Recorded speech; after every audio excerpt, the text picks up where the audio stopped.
The Psyche, page 8, Mentality.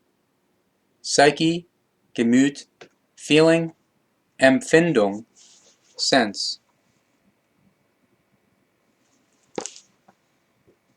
The Earth human being is particularly expert at clothing matters into words and terms, which are inappropriate and completely false. As a rule, this happens due to a complete ununderstanding and the misinterpretation of the actual connections and the facts of reality.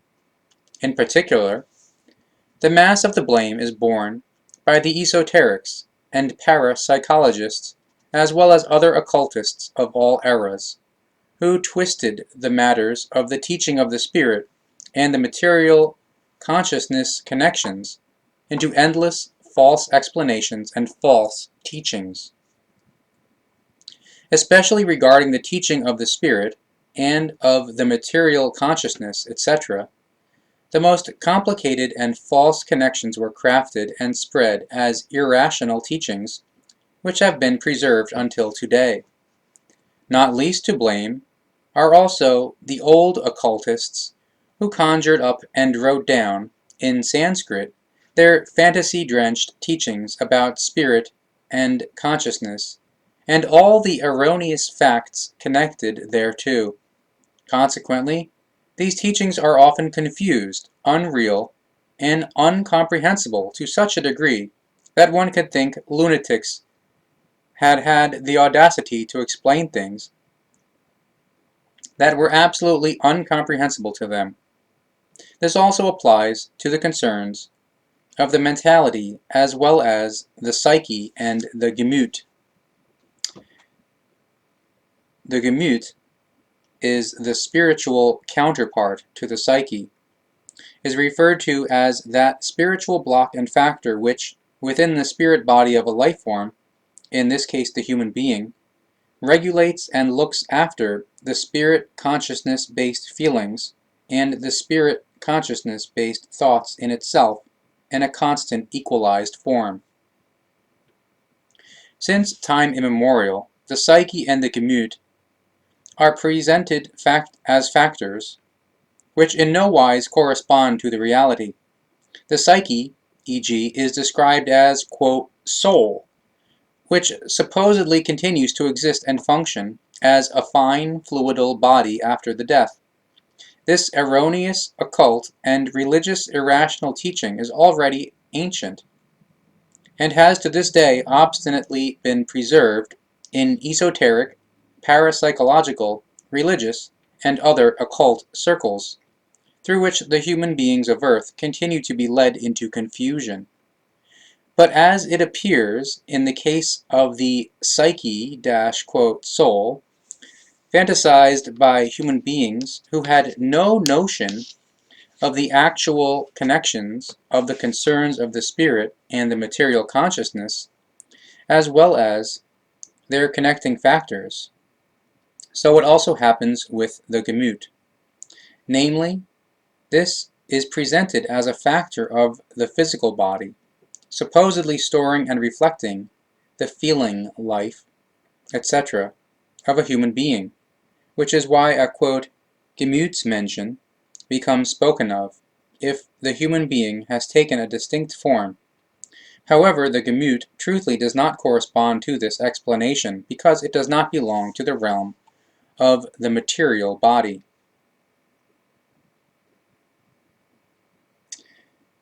Gemütsmenschen is generally understood by German-speaking people as follows. In a narrower sense, the Gemütsmensch is a human being who radiates equanimity and does not get worked up easily.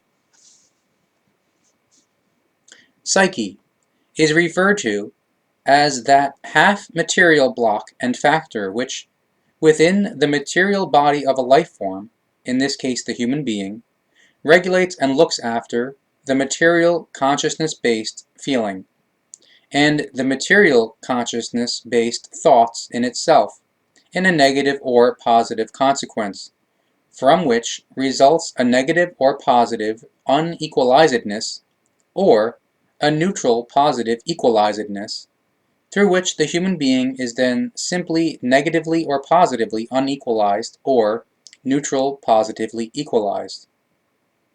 To be positively or negatively unequalized means for the psyche to be ausgeartet.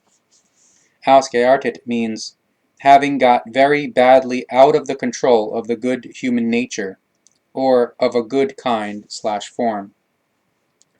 So, to be positively or negatively unequalized means for the psyche to be ausgeartet in one or the other form, while neutral positively equalized means that an equalizedness exists in the psyche, consisting of equal values of negative and positive, through which no Ausartung toward the negative or positive steps forth, but simply an equality, and with that, an equalized harmony. Gemüt.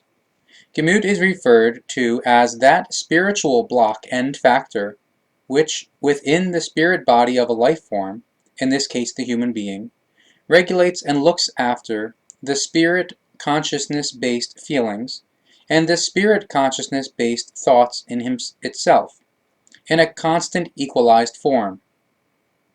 Contrary to the psyche, the Gemüt of the spirit realm cannot be influenced by negative powers, as e.g. negative thoughts, etc., but only by neutral positive ones, which therefore means that only powers corresponding to an equalized form of positive and negative penetrate into the Gemüt, through which the Gemüt always exhibits an equalized harmony, from which the half-material psyche again profits to a certain extent, because the Gemüt supplies it with harmonious swinging waves in necessary amounts, in which case a part of these swinging waves originate from the realm of cosmic electromagnetic life energy.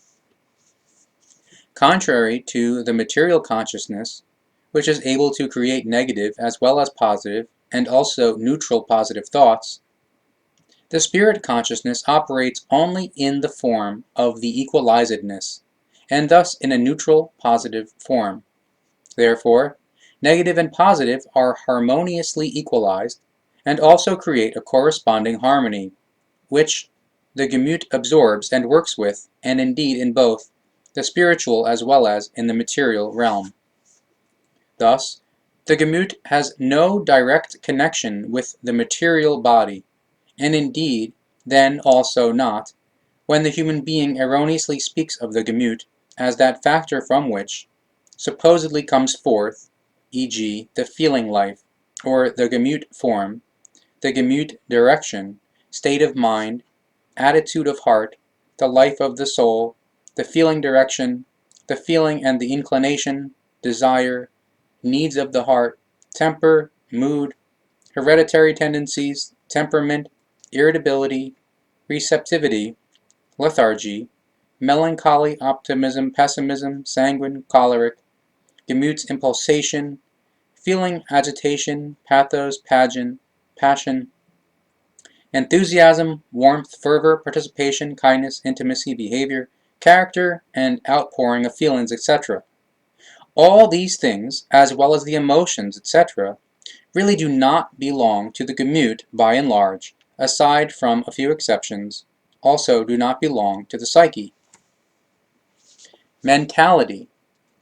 Mentality is referred to as that half-material block and factor which is responsible for all the aforementioned things.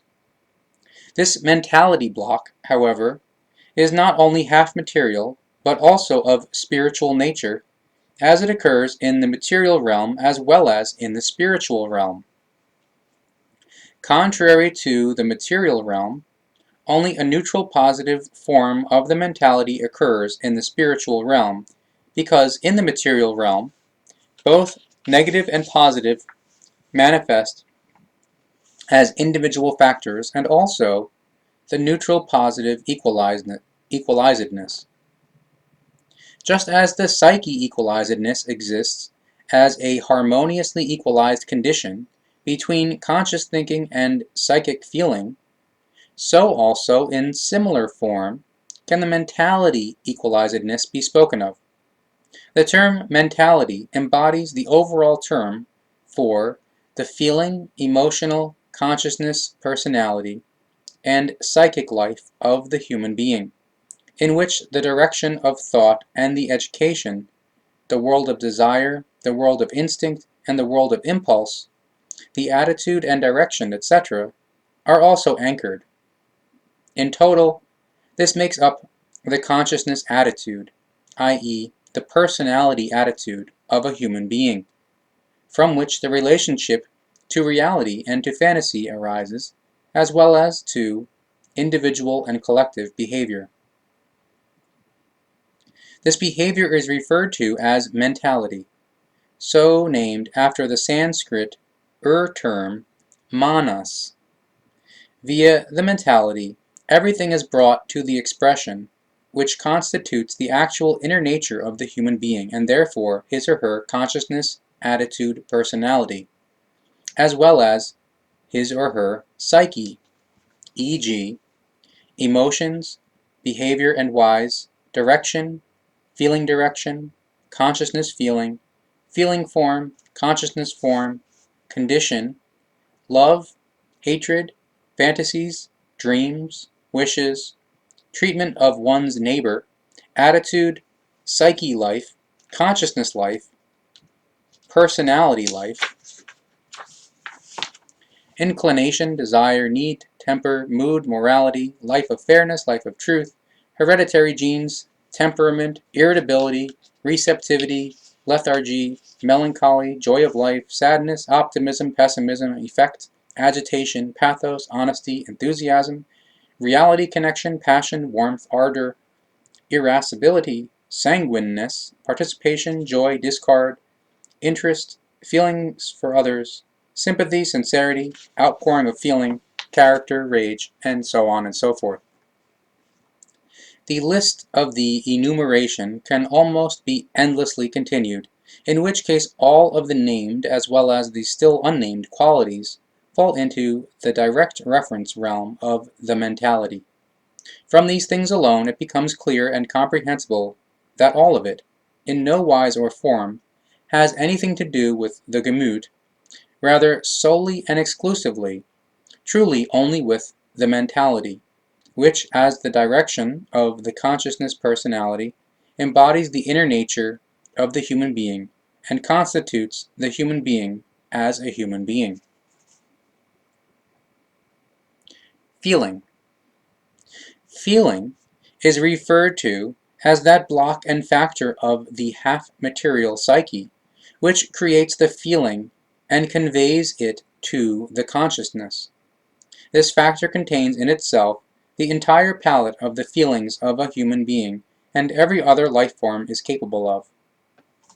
In which case, however, the level of evolution forms the most definitive guideline of how many and of which feelings the human being is capable. The entire block of all feelings and their possibilities encompasses vastly many more impulsations, etc., than are presently known to the human being. The evolution of the human beings of Earth is still too low that he or she could become conscious of all feeling-based impulsations, etc. The feeling bears no relationship to the feeling of touch of anything, body and objects, warmth and cold, etc., of physical form, as this feeling of touch is solely and exclusively of a purely material nature, whereas the feeling of the half-material psyche itself is a form of the half-material, as is also the case with the mentality block as well as with the Empfindungs block. Empfindungs is fine spiritual perception. The feeling corresponds to a psychic impulsation, from which emerge the certain distinct moods which, together with the material consciousness, characterize the mentality, as e.g., all aforementioned various forms, but furthermore also anxiety, remorse, gratitude, inspiration, sense, comprehension, as e.g., for the music and art, etc., decency, feelinglessness, coldness, demonstrative feeling, moderation of feeling, sentimentality, and so on and so forth. This clearly states that the feeling of this form does not coincide whatsoever with the feeling of touch, when, e.g., an object, etc., is touched, or when there is no more feeling in the fingers or feet, etc. However, the feeling emerging from the psychic realm also includes the presentiment or the inspiration of the subconsciousness, e.g., thus a feeling of a threatening disaster or a danger, a sorrow or a mischance can appear. However, the case of a good feeling is also given, e.g., when it appears in the form that an anticipated happy event is coming to the house or that luck in a game is forecast, etc. When someone plays with his or her own feelings or with the feelings of someone else, those forms also spring from out of the same feeling block. According to the impulsiveness and the controllability of the human being, emotions also arise from feelings, in which case the transition from the feelings, i.e. the moods, resulting from them flow into an emotive act. The feeling is always stronger and lasts longer than the mood resulting from it, because it is much more sharply defined and more intense. The feeling represents a focused and actualized quality of experience, which, among many other things, is also connected with memories and perceptions, as well as with valuations and estimations, etc. This also explains why the feeling can be denoted as a longer-lasting impulsation, whereas an outburst, i.e. an emotive act, is only of extremely short duration, which, as a rule, only lasts seconds, or at the most, a few minutes. However, if it ausartet, or gets very badly out of the control of the good human nature, into a rage, the condition can then last a longer period of time. The forms of the feelings are so manifold that they can hardly be enumerated. The entire diversity of the entire feeling possibilities and feeling forms cannot be reduced or related back to a basic tendency, or i.e. a few basic qualities, as the renowned scientists have envisioned them since the antiquity and in recent times, namely the palette from which the feeling impulsations and the moods, etc. emerge, reaches from pleasure and unpleasure to tension and resolve, agitation and calming, up to the condition of the physical body, the influences of the weather, of the climate and the environment, the understanding and non-understanding of all things, to the knowledge and the wisdom, as well as to the logic, and thus up to the thinking of the material consciousness. And especially the thinking of the material consciousness is of decisive significance to the formation of the feelings, which represent the basic phenomenon of the subjective and individual living experience to the human being, which, however, is not immediately comprehended, and consequently remains inaccessible to the human being, if he or she does not know the laws and recommendations of the teaching of the Spirit, which also bring forth clarity to the human being about these still very mysterious concerns. However, it is not yet given to the human beings of Earth, nor yet to the scientists active in this regard, because the evolution is still too low in order to be able to work out these matters and facts, and, in not lastly, because they still disregard the teaching of the Spirit and are caught up in worldly and religious forms that are leading them astray. Feelings are impulsations, which also originate from sensual physical impulses, but also from drives and instinct forms, from psychic consciousness-based currents, and also purely from conditions of the personality, depending on the utilization of energy at hand. That is also essential to the feeling formation. The duration and depth is determined, and also the intensity and realness, as well as the uncomplicatedness and the degree of tension of the relevant feeling form. Feelings are both primal and unavoidable, but can also be traced back to psychic, consciousness-based, and purely physical, as well as environmental processes, etc. Physical processes, as e.g., those of the autonomic nervous system and of the central nervous system, are also causes of the diverse feeling forms, as also the direct interaction of the psyche and the body. Empfindung, perception, and memory are also classified within the encompassing block of the feeling origination and the feeling formation.